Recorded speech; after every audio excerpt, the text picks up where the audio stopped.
Pasta 60. Capítulo 60. Thomas finalmente recolheu tudo de volta ao seu coração, sugando a maré dolorosa do seu sofrimento. Na clareira, Chuck tornara-se um símbolo para ele, um sinal de que, de algum modo, eles poderiam consertar tudo outra vez no mundo. Dormir em camas, receber um beijo de boa noite, ter um café da manhã decente, ir a uma escola de verdade, ser felizes. Mas agora Chuck se fora, e o seu corpo frouxo, ao qual Thomas ainda se prendia, parecia um talismã frio, mostrando que não só aqueles sonhos de um futuro esperançoso nunca se realizariam, mas que a vida de fato nunca fora daquele jeito. E que mesmo em fuga, dias sombrios ainda estavam por vir. Uma vida de infelicidade. As lembranças que lhe ocorriam eram, no melhor dos casos, imprecisas. Mas coisas boas emergiam da lama. Thomas recolheu a dor, guardou-a em algum lugar no fundo de si mesmo. Fez isso por Teresa, por Newt e por Minho. Por maiores que fossem as trevas que os esperavam, eles permaneceriam juntos, e isso era tudo o que importava no momento. Soltando Chuck, caiu para trás, tentando não olhar para a camisa do garoto. Soltando Chuck, caiu para trás, tentando não olhar para a camisa do garoto, enegrecida de sangue. Enxugou as lágrimas do rosto e esfregou os olhos, pensando que deveria estar envergonhado por tudo aquilo. Mas não se sentia assim. Finalmente olhou para cima, olhou para Teresa e para os seus enormes olhos azuis, carregados de tristeza, tanto por ele quanto por Chuck. Estava certo disso. Ela inclinou-se, segurou a mão dele, ajudou-o a se levantar. Mesmo depois de estar de pé, ela não o soltou. E ele tampouco afastou-se dela. Ele apertou a mão dela, tentou dizer o que sentia agindo daquela maneira. Ninguém mais falou uma palavra, a maioria olhando para o corpo inerte de Chuck, como se tivessem ido muito além do sentimento. Ninguém olhou para Gally, que respirava, mas continuava imóvel. A mulher do cruel rompeu o silêncio. Todas as coisas acontecem segundo um propósito, disse ela, a voz desprovida de qualquer sinal de malícia. Vocês devem entender isso. Thomas encarou-a, transmitindo com o olhar todo o seu ódio represado, mas não fez nada. Teresa posou a outra mão sobre o seu braço, segurou o seu bíceps. E agora? Indagou ela. Sei lá, replicou ele. Não posso...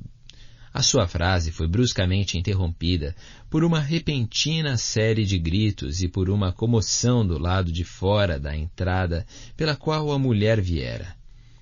Ela aparecia em pânico, o sangue esvaído de sua face ao voltar-se para a porta. Thomas acompanhou-lhe o olhar. Vários homens e mulheres trajando jeans encardidos e casacos suados irromperam pela entrada com armas levantadas, gritando e vociferando palavras uns para os outros. Era impossível entender o que diziam. As suas armas, algumas eram fuzis, outras pistolas, pareciam arcaicas, rústicas, quase como brinquedos abandonados em uma floresta por anos, recém-descobertos pela geração seguinte de garotos prontos para brincar de guerra. Thomas observou chocado, enquanto dois dos seus recém-chegados atiraram ao chão a mulher do cruel.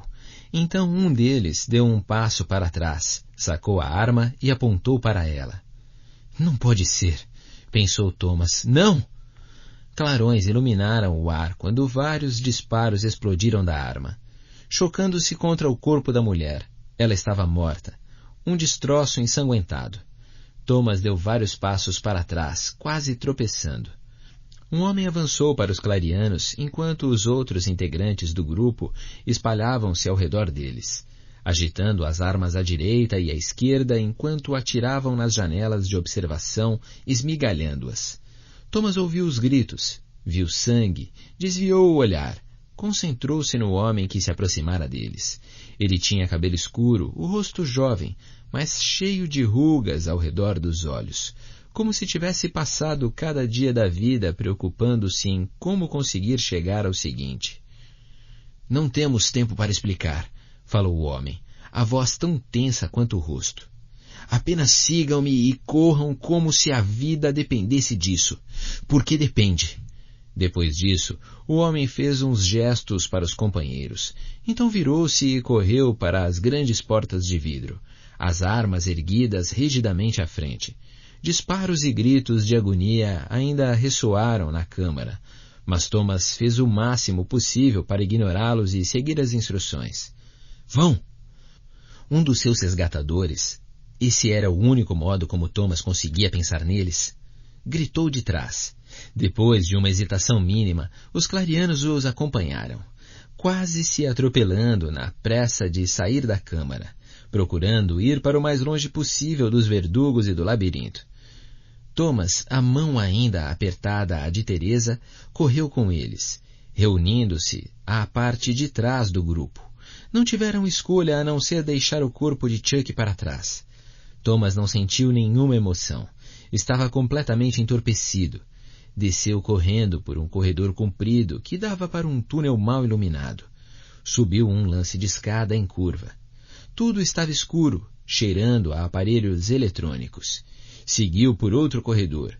Subiu mais uma escada, mais corredores. Thomas queria sofrer por Chuck, alegrar-se por Teresa estar lá com ele. Mas vira coisas demais. Restava apenas uma carência agora. Um vazio. Continuou correndo. Eles não pararam de correr, alguns dos homens e mulheres tomando a dianteira, outros dando gritos de encorajamento por trás. Chegaram ao outro conjunto de portas de vidro e atravessaram-nas sob uma chuva torrencial que despencava de um céu negro. Não se via nada a não ser manchas difusas de centelhas flamejantes em meio às cortinas de água. O líder só parou de correr quando chegaram a um ônibus imenso, as laterais amassadas e riscadas, a maior parte das janelas com rachaduras como teias de aranha. A chuva inundava tudo, fazendo Thomas imaginar uma imensa criatura bestial emergindo do oceano. Entrem logo! Gritou o homem. Depressa! Eles obedeceram, aglomeraram-se em um grupo compacto diante da porta enquanto entravam um por um. Aquilo parecia não acabar nunca, os clarianos empurrando-se e tropeçando nos 3 degraus em busca dos assentos. Thomas ficou atrás dos demais, Teresa logo à sua frente. Ele olhou para o céu, sentiu a água bater contra a sua face. A água era morna, quase quente. Tinha uma espessura esquisita. Estranhamente, esse contato o ajudou a sair do tormento, devolver-lhe a atenção. Talvez fosse apenas por causa da ferocidade do dilúvio. Ele se concentrou no ônibus, em Teresa, na fuga. Estavam quase na porta quando uma mão subitamente abateu-se sobre o seu ombro, agarrando-lhe a camisa. Thomas gritou quando foi puxado para trás, o que arrancou a sua mão de Teresa. Ele a viu voltar-se bem a tempo de vê-lo desabar no chão, espirrando água para todos os lados. Uma dor intensa desceu pela sua espinha, enquanto a cabeça de uma mulher apareceu alguns centímetros acima do seu rosto, de cabeça para baixo, interpondo-se entre ele e Teresa. O cabelo encebado da mulher caía escorrido, tocando Thomas, emoldurando uma face oculta nas sombras. Um cheiro horrível encheu-lhe as narinas, como ovos e leite estragado. A mulher recuou bastante para que o facho da lanterna de alguém revelasse os seus traços. Uma pele clara, enrugada, coberta de feridas purulentas. Um terror autêntico tomou conta de Thomas, imobilizando-o. Vamos nos salvar todos, disse a mulher horrenda, cuspindo perdigotos de uma saliva mal cheirosa que respingava em Thomas. Vamos nos salvar do fulgor. Ela deu uma risada, não muito mais do que uma tosse rouca. A mulher uivou quando um dos resgatadores agarrou-a com as 2 mãos e arrancou-a de cima de Thomas, que recobrou o espírito e levantou-se com dificuldade. Ele recuou até Teresa, observando o homem arrastar a mulher para longe, enquanto ela se debatia debilmente, os olhos sobre Thomas. Ela apontou para ele e gritou: "Não acredite em uma palavra do que dizem. Vamos nos salvar do fulgor. Você aí!" Quando estava a vários metros do ônibus, o homem lançou a mulher ao chão. "Fique longe, eu vou matá-la a tiros!" gritou ele para ela. Depois virou-se para Thomas. "Entre no ônibus." Thomas, trêmulo de terror diante do acontecido, virou-se e seguiu Teresa pelos degraus e pelo corredor do ônibus. Olhos arregalados o observaram enquanto eles passavam por todos até o banco de trás e afundavam-se no assento, grudados um no outro. Uma água negra lavava as janelas do lado de fora. A chuva tamborilava no teto pesadamente. O trovão fazia tremer o céu acima deles. "O que foi aquilo?" indagou Teresa na mente dele. Thomas não conseguiu responder, apenas balançou a cabeça. Os pensamentos a respeito de Chuck o invadiram de novo, ocupando o lugar da mulher louca e escurecendo seu coração. Ele simplesmente não se importava. Não sentia nenhum alívio em escapar do labirinto. Chuck, um dos resgatadores, uma mulher, sentou-se no banco do lado de Thomas e Teresa. O líder que lhes falara anteriormente saltou para dentro do ônibus e tomou o assento à direção, ligando o motor e engatando a marcha. O ônibus começou a avançar. Assim que partiu, Thomas viu um súbito movimento do lado de fora da janela. A mulher, crivada de feridas, conseguira se levantar, correndo para a frente do ônibus, agitando os braços vivamente, gritando algo abafado pelos sons da tempestade. Seus olhos luziam de loucura ou terror. Thomas não saberia dizer qual dos dois. Ele aproximou-se do vidro da janela enquanto ela desaparecia da sua vista à frente. "Esperem!" gritou Thomas, mas ninguém o ouviu. Se alguém ouviu, não se importou. O motorista acelerou o motor. O ônibus sacolejou quando bateu no corpo da mulher. O impacto quase atirou Thomas para fora do assento, quando as rodas da frente passaram sobre ela, rapidamente seguidas por um segundo impacto, o das rodas de trás. Thomas olhou para Teresa, vendo a expressão angustiada no seu rosto, que seguramente refletia a dele. Sem uma palavra, o motorista manteve o pé embaixo e o ônibus avançou, mergulhando na noite varrida pela chuva. Pasta 61. Capítulo 61. A hora que se seguiu, ou um pouco mais do que isso, foi uma mistura indistinta de imagens e sons para Thomas. O motorista dirigia a velocidades temerárias, passando por vilas e cidades, a chuva torrencial obscurecendo a maior parte da vista. Luzes e prédios pareciam distorcidos e difusos, como algo visto em uma alucinação induzida por drogas.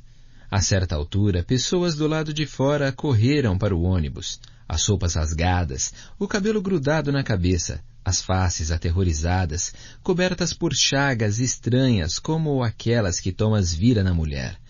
Batiam nas laterais do veículo como se quisessem entrar, como se quisessem escapar de qual fosse a vida horrível que viviam. O ônibus não diminuía nunca a velocidade. Teresa seguia em silêncio ao lado de Thomas. Finalmente, ele reuniu coragem bastante para falar com a mulher sentada do lado do corredor. "O que está acontecendo?" perguntou, não muito seguro de como se expressar. A mulher o olhou. O cabelo preto e molhado pendia em cachos grossos ao redor do rosto, os olhos escuros expressando o sofrimento. "É uma história muito longa." A voz da mulher soou muito mais bondosa do que Thomas esperava, dando-lhe esperança de que fosse verdadeiramente uma amiga, que todos os seus resgatadores fossem amigos, apesar do fato de terem atropelado uma mulher a sangue frio. "Por favor", disse Teresa, "por favor, conte-nos alguma coisa." A mulher olhou de um lado para outro entre Thomas e Teresa, então soltou um suspiro.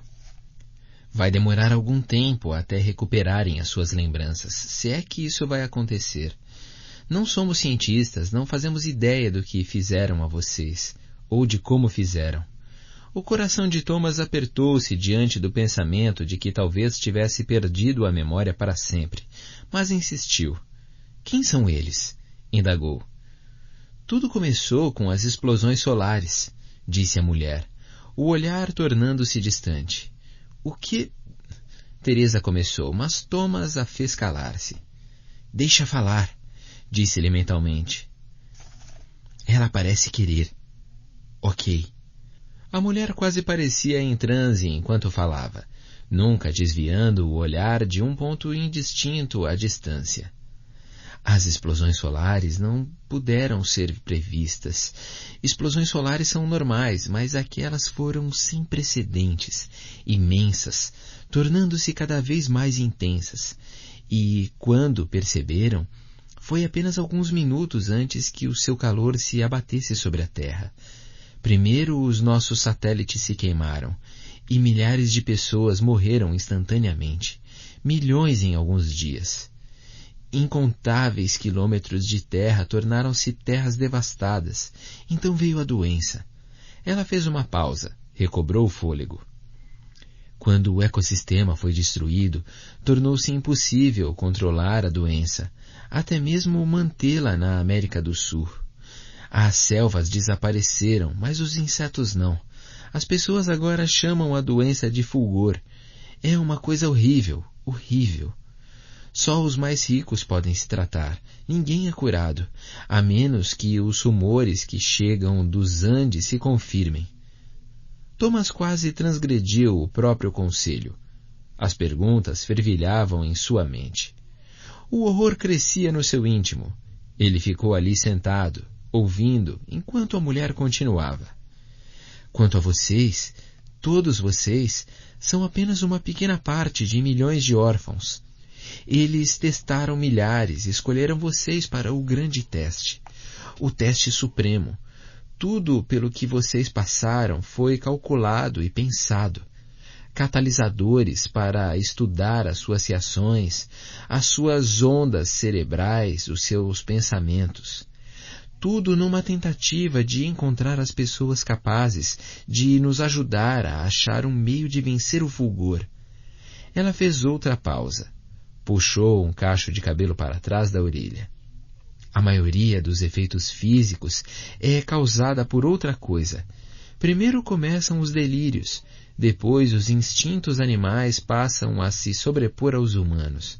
Finalmente isso os consome, destrói a sua humanidade. Está tudo no cérebro. O fulgor vive no cérebro deles. É uma coisa pavorosa. Melhor morrer do que ser vítima da doença. A mulher desviou o olhar do vazio e olhou para Thomas, depois para Teresa, então para Thomas de novo. Não vamos deixar que façam isso com crianças. Juramos pela nossa vida lutar contra o cruel. Não podemos perder a nossa humanidade, não importa qual seja o resultado final. Ela entrelaçou as mãos sobre o colo, baixou os olhos para elas. Vocês vão aprender mais com o tempo. Vivemos bem longe ao norte. Estamos distante milhares de quilômetros dos Andes. Eles chamam o lugar de Cáustico. Fica entre este lugar em que estamos e os Andes. Está localizado principalmente em torno dos que costumavam chamar de linha do Equador. Não é mais do que calor e poeira agora. Cheio de selvagens consumidos pelo fulgor, sem salvação. Estamos tentando atravessar aquela terra, encontrar a cura, mas até então vamos lutar contra o cruel e impedir os experimentos e os testes. Ela olhou atentamente para Thomas, depois para Teresa. Temos esperança de que vocês se juntem a nós. Ela afastou o olhar de novo, fitando-o através da janela do seu lado. Thomas olhou para Teresa, arqueou as sobrancelhas, em dúvida. Ela apenas abanou a cabeça e depois descansou no ombro dele, fechando os olhos. Estou cansada demais para pensar nisso, disse ela. Vamos só ficar em segurança por enquanto. Talvez estejamos, replicou ele. Talvez. Ele ouviu o ressonar suave dela enquanto dormia, mas sabia que para ele seria impossível dormir. Ainda assim, era melhor do que o vazio insensível em que se encontrara antes. Só podia ficar ali sentado e olhar pela janela para a chuva e a escuridão, ponderando sobre palavras como fulgor, doença, experimento, cáustico e cruel. Só podia ficar sentado e esperar que as coisas pudessem ser melhores agora do que tinham sido quando estavam no labirinto. Mas enquanto ele balançava e sacolejava com os movimentos do ônibus, sentia a cabeça de Teresa bater contra o seu ombro vez por outra. Quando os sacolejos eram maiores, ouvia agitar-se e voltar a dormir. Ouvia os murmúrios das outras conversas entre os outros clarianos, os pensamentos dele voltando sempre para uma coisa: Chuck. 2 horas depois o ônibus parou. Eles estavam em um estacionamento enlameado em volta de um edifício indefinível com várias fileiras de janelas. A mulher e outros resgatadores conduziram de qualquer jeito os 19 garotos e uma garota através da porta da frente e por um lance de escada, depois para dentro de um imenso dormitório com uma série de beliches alinhadas ao longo de uma das paredes. Do lado oposto, viam-se alguns armários e mesas. Todas as paredes do aposento tinham janelas cobertas por cortinas. Thomas considerou tudo com uma admiração distante e muda. Estava longe de se surpreender ou se impressionar demais por qualquer coisa novamente. O lugar era todo colorido. A pintura era amarelo vivo. Os cobertores vermelhos, as cortinas verdes. Depois do acinzentado monótono da clareira, era como se tivessem sido transportados para dentro de um arco-íris.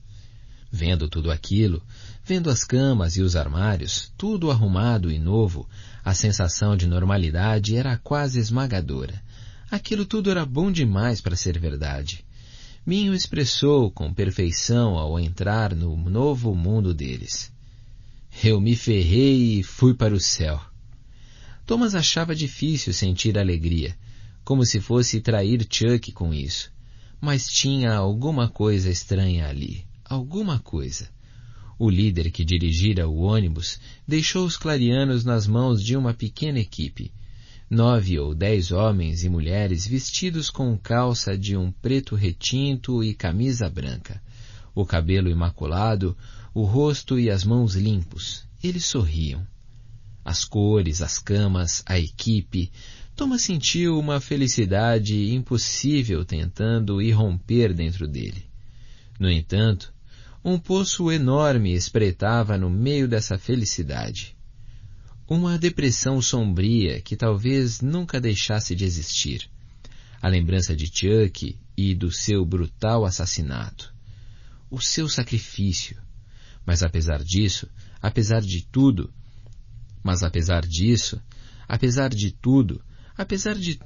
que a mulher no ônibus lhes contara sobre o mundo a que retornavam, pela primeira vez, Thomas sentia-se mais do que nunca seguro desde que aparecera na caixa. Todos escolheram uma cama, receberam roupas e artigos de banho. Foi servido o jantar, pizza, uma pizza de verdade, genuína, de engordurar os dedos. Thomas devorou cada pedaço, a fome vencendo todo o resto. Ao seu redor, o humor de contentamento e alívio era palpável. A maioria dos clarianos permanecera calada o tempo todo, talvez pensando que se falassem tudo se desvaneceria. Mas ali só se viam sorrisos. Thomas se acostumara tanto com expressões de desespero que era quase inquietante ver rostos felizes, especialmente quando estava tendo ele próprio a sensação de um momento difícil. Logo depois de comerem, ninguém discutiu quando lhes disseram que era hora de irem para a cama. Thomas muito menos. Ele sentiu que poderia dormir por um mês. Pasta 62. Capítulo 62. Thomas dividiu uma beliche com Minho, que insistiu em dormir em cima. Newt e Caçarola encontravam-se bem ao lado deles. O pessoal acomodou Teresa em um quarto separado, conduzindo-a para fora antes que pudesse se despedir. Thomas sentiu desesperadamente a falta dela 3 segundos depois de ela partir. Quando estava se acomodando entre os lençóis macios para passar a noite, Thomas foi interrompido. — Ei, Thomas! Falou Minho de cima dele. — Oi! Thomas estava tão cansado que mal pronunciou a palavra. — O que você acha que aconteceu com os clarianos que ficaram para trás? Thomas não tinha pensado nisso. Seus pensamentos estavam ocupados com Chuck e agora com Teresa. Sei lá, mas pensando em quantos de nós morreram para chegar aqui, eu não gostaria de ser um deles no momento. Os verdugos provavelmente estão caindo aos montes em cima deles. Ele não podia acreditar como a sua voz soara indiferente ao falar isso. — Acha que estamos seguros com essa gente? Indagou Minho. Thomas ponderou sobre a pergunta por um instante. Só havia uma única resposta a que se apegar. — Acho que estamos seguros. Minho disse mais alguma coisa, mas Thomas não ouviu. Consumido pela exaustão, a mente divagou pelo seu breve período no labirinto, seu tempo como corredor e o quanto quisera ser um deles. Desde a primeira noite na clareira. Aquilo parecia ter se passado 100 de anos antes, como num sonho. Murmúrios de conversas flutuaram pelo cômodo, mas para Thomas eles pareciam vir de um outro mundo. Olhou para as cipas de madeira entrecruzadas na cama acima dele, sentindo a atração do sono. Mas querendo conversar com Teresa, lutou contra ele. — Como é o seu quarto? Perguntou-lhe mentalmente. Gostaria que estivesse aqui. — Ah, é? Replicou ela. — Com todos esses garotos fedorentos? Acho que não. — Acho que está certa. Minho peidou umas 3 vezes no último minuto. Thomas sabia que se tratava de uma tentativa patética de piada, mas era o melhor que podia fazer. Ele sentiu que ela dava uma risada. Desejou poder fazer o mesmo. Houve uma longa pausa. — Sinto muito de verdade pelo Chuck, ela falou finalmente. Thomas sentiu uma pontada de dor e fechou os olhos, mergulhando fundo no sofrimento daquela noite. Ele conseguia ser bem chatinho às vezes, disse. Fez uma pausa. Pensou na noite em que Chuck dera um grande susto em Gale no banheiro. Mas como dói. Sinto como se tivesse perdido um irmão. Sei. Eu prometi... Pare, Tom. O quê? Ele queria que Teresa o confortasse, dissesse algo mágico para afastar a dor. Pare com essa coisa de promessa. Metade de nós conseguiu. Todos teríamos morrido se tivéssemos ficado no labirinto. Mas o Chuck não conseguiu, falou Thomas. A dor o torturava, porque sabia com certeza que trocaria qualquer um dos clarianos naquele quarto por Chuck.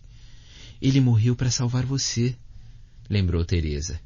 Ele fez a escolha dele, nunca se esqueça disso. Thomas sentiu as lágrimas sob as pálpebras. Uma delas escapou e correu pela têmpora direita, para dentro do cabelo. 1 minuto inteiro se passou sem nenhuma palavra entre eles. Então ele disse, Teresa? Oi. Thomas receava confessar o que pensava, mas confessou.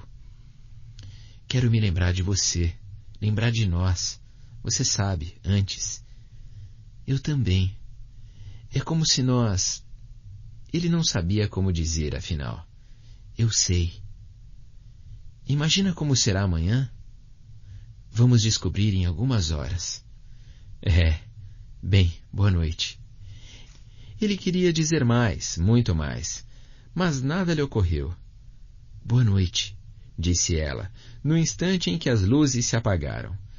Thomas rolou para o lado, grato por estar escuro e ninguém poder ver a expressão que se instalara no seu rosto. Não era um sorriso exatamente, nem mesmo uma expressão de felicidade, mas quase. E por enquanto, quase era bom o bastante. Epílogo. Memorando cruel. Data 27/1/232. Hora 22h45. Para meus associados. De Ava Page. Chanceler. Assunto: reflexões sobre as provas do labirinto. Grupo A. De acordo com tudo o que foi verificado, acredito que todos concordamos que as provas foram um sucesso. 20 sobreviventes, todos bem qualificados para o empreendimento planejado. As reações às variáveis foram satisfatórias e encorajadoras. O assassinato do garoto e o resgate revelaram-se um final importante. Precisávamos chocar os seus sistemas, ver as suas reações. Francamente, acho incrível que no fim, apesar de tudo, tenhamos sido capazes de reunir uma população tão grande de garotos que nunca desistiram. Por mais estranho que pareça, vê-los dessa maneira, pensando que está tudo bem, para mim foi a coisa mais difícil de observar. Mas não há tempo para arrependimento. Para o bem do nosso povo, vamos seguir em frente. Sei que tenho as minhas próprias impressões sobre quem deveria ser escolhido como líder, mas vou me poupar de revelar neste momento de modo a não influenciar as decisões. No entanto, para mim a escolha é óbvia. Estamos todos cientes do que está em jogo. De minha parte, sinto-me estimulada. Lembram-se do que a garota escreveu no braço antes de perder a memória? A única coisa a que ela decidiu se prender?